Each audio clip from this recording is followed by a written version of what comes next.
Hey, this is Chris at Rekkid Talk. So, in this week's thrifting episode, first going to talk about some sort of tips in when you're looking in thrift stores and especially antique malls that might be in your hometown or nearby, places that you're able to visit on a regular basis because they're close. I know Tuco's talked about this some with thrift stores. Kind of the thing about thrift stores is go often as you can.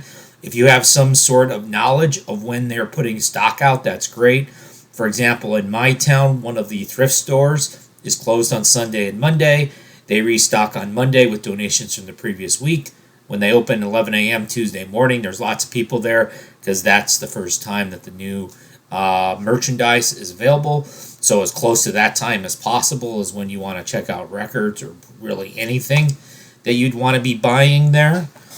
As far as antique malls go, so if you have an antique mall or two in your hometown and you go to them a few times, you're eventually going to figure out, okay, these are the vendors, the booths at my mall where they have records, and you'll go through them a couple of times, and then you'll eventually figure out, okay, I've gotten everything I would want from this particular booth, and so if they're not restocking on a regular basis or if they're not restocking at all, which is pretty common, there's a lot of people, as Max Stevens says, it's like a museum.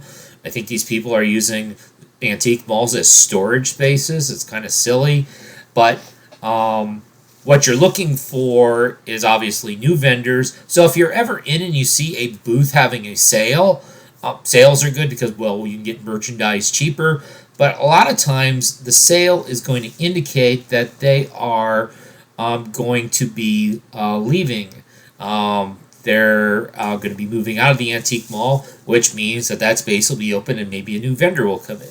And you're hoping the new vendor has records. Or sometimes somebody has a booth and all of a sudden they have records. And so the thing is, when you've been in a place several times, you can pretty much go in and walk around pretty quickly because you're basically just looking for records that weren't there before, and then there's the bins you've been through several times and you don't need to go through anymore.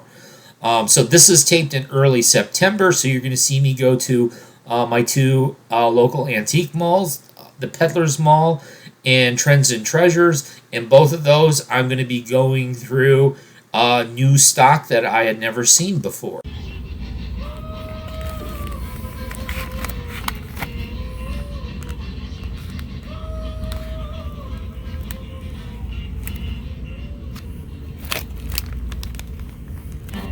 Alright, we got some pricey stuff. I might have to look up some stuff to see if these prices are reasonable or crazy. Yeah, like, not used to seeing $20 singles at the Peddlers Mall. I'm gonna look some stuff up here after I'm taping. Okay, now we got the $2 stuff.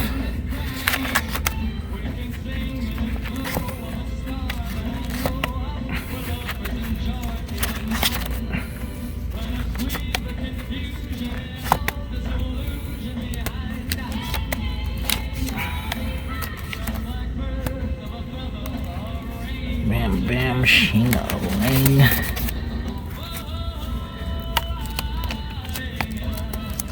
Even at $2, something has to be really interesting or really undervalued.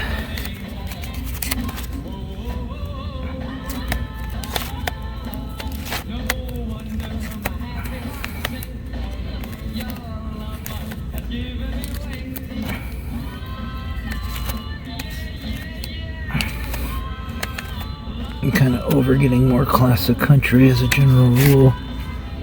This is an interesting unknown thing. Look that up.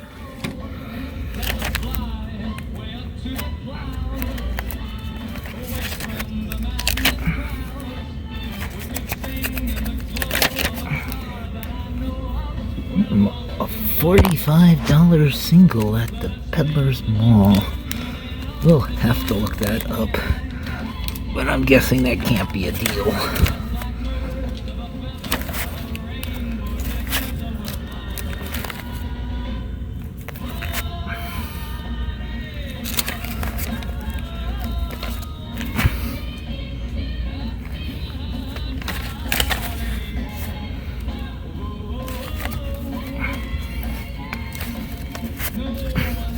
Wrong Yankovic.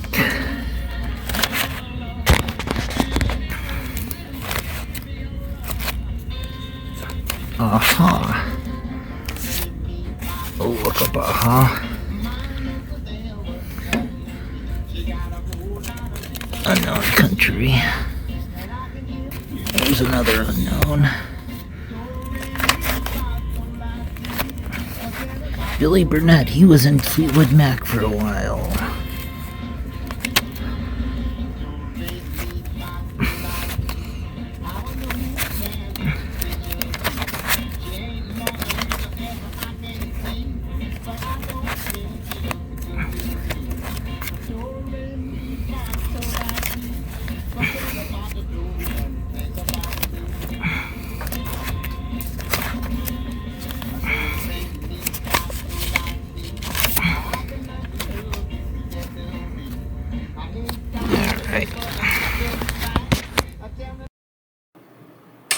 Okay, so I looked up the prices of several of these records. I was especially intrigued in some of the stuff that was labeled as rare, psych, and garage at high prices to see how it was. And of course, I'm always suspicious when I see high prices in grading in an antique mall. It's usually a clue that the vendor is Discogs aware, Pop Psych aware, eBay aware, and is pricing stuff as you would find on those platforms. And that was totally the case here. Ended up not buying anything. Alright, this is a new box of 45s. They're packed so tight, there's no way I can flip and film, so let you know if we find anything. 50 cents each.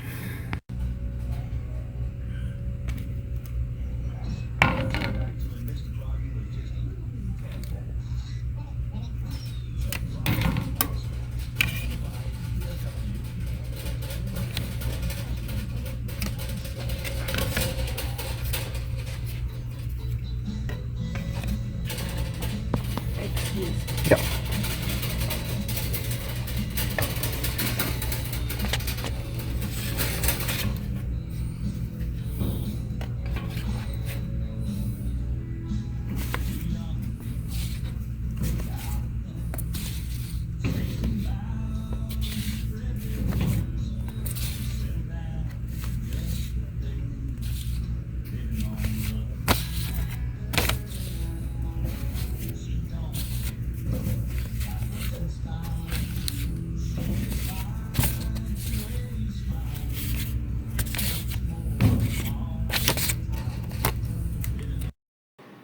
All right, so I'll talk a little bit more about those 50-cent records I bought.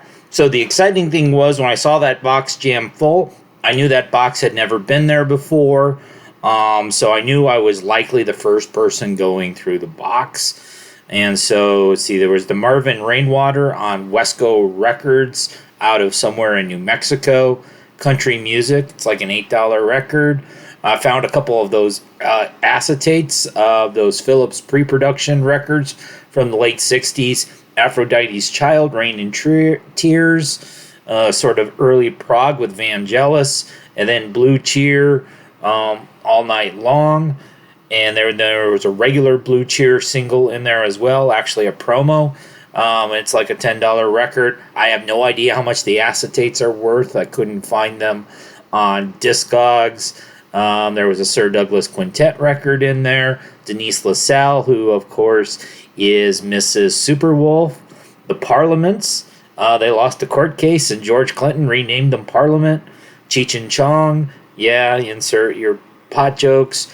Bobby Mack had been a rockabilly singer. That was a country single I found from him from 1972. Never been sold on Discogs. Don't know how much it's worth. Johnny Reno on Reno Records from Peoria, Illinois. Also sort of unknown country from 1972. Records never sold. Someone's trying to sell it for $50. That might be dreaming. Then there you saw there was like 4 Elvis picture sleeves in there. A Rick Nelson picture sleeve, a Jan and Dean picture sleeve. There was the J.D. Sumner, Elvis Has Left the Building. Fats Domino, Blueberry Hill. That was a pretty good haul. Like $10 for like everything there. And Trends and Treasures usually isn't nice to me, but when you find the box first, you can get the good stuff out of it. Okay, so you can see here we got a box of LPs that are $2 each, and this box is new to me. I see this sensational Alex Harvey right away. Don't have anything by him. I was sort of intrigued by it. I can tell you I ended up rejecting it for condition. It was probably borderline. If Alex Harvey was somebody that I was super excited about, I probably would have gotten it. Maybe I'll go back and get it at some point. And you can see we've got a lot of pretty standard, typical antique mall thrift store sort of stuff here. There's Richard Simmons. And yeah, not very exciting here. I am going to find one other decent record in this box. At least one other record that I strongly considered buying. Where is it? It's in here somewhere. It's not the Musical Scrapbook of Germany. It's not Them Old Country. Where's that other record? Is it this one? Yes, it's that Mark Almond record. And that record ended up being thrashed. It was in worse shape than the Alex Harvey. Yeah. It's the Rusty Warren collection. Knockers Up, Sensational, and Songs for Sinners. Come and get it, guys.